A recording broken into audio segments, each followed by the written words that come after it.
కేసీఆర్ గారు దేవుడు, కేసీఆర్ గారు దేవుడు. కానీ కేసీఆర్ గారు చుట్టుకొని దయ్యాలు ఉన్నాయి. వాళ్ళ వల్ల చాలా నష్టం జరుగుతున్నది.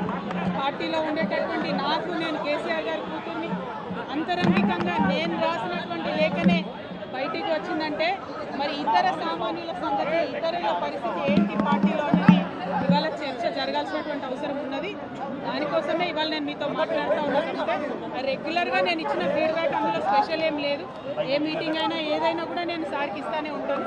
కానీ ఈసారి ప్రత్యేకించి బయటికి రావడం అన్నది నేను బాధాకరంగానే ఉన్నది. అయితే ఈ లేఖ, ఈ విషయం అంతా చూసుకొని కాంగ్రెస్, బీజేపీ పార్టీలు బాగా సంబరపడుతున్నట్టున్నాయి. కోతి కొబ్బరికాయ దొరికినట్టుగా ఏదో బీఆర్ఎస్ పార్టీ ఆగమైంది, కేసీఆర్ గారికి ఏమో అంత సీన్ లేదు. మా నాయకుడు కేసీఆర్ గారే, కేసీఆర్ గారి నాయకత్వంలోనే తెలంగాణ బాగుపడుతుంది, ముందుకు పోతుంది. అందులో ఎటువంటి అనుమానం లేదు. కేసీఆర్ గారి నాయకత్వంలోనే బీఆర్ఎస్ పార్టీ కూడా ముందుకెళ్తుందని చెప్పి నేను బలంగా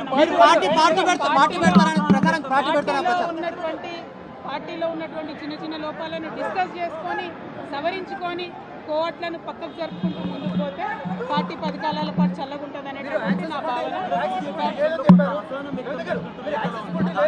బీజేపీ కానీ కాంగ్రెస్ కానీ తెలంగాణ ప్రజలకు నిలబెట్టింది ఏమీ లేదు. 2 పార్టీలు కూడా తెలంగాణను ఫెయిల్ చేసినాయి. ఆ 2 పార్టీలకు కూడా ఆల్టర్నేటివ్ కేసీఆర్ గారి నాయకత్వమే. ఆ కేసీఆర్ గారి నాయకత్వంలోనే తెలంగాణ ముందుకు పోతుందని చెప్పి నేను బలంగా నమ్ముతా ఉన్నాను. Thank you.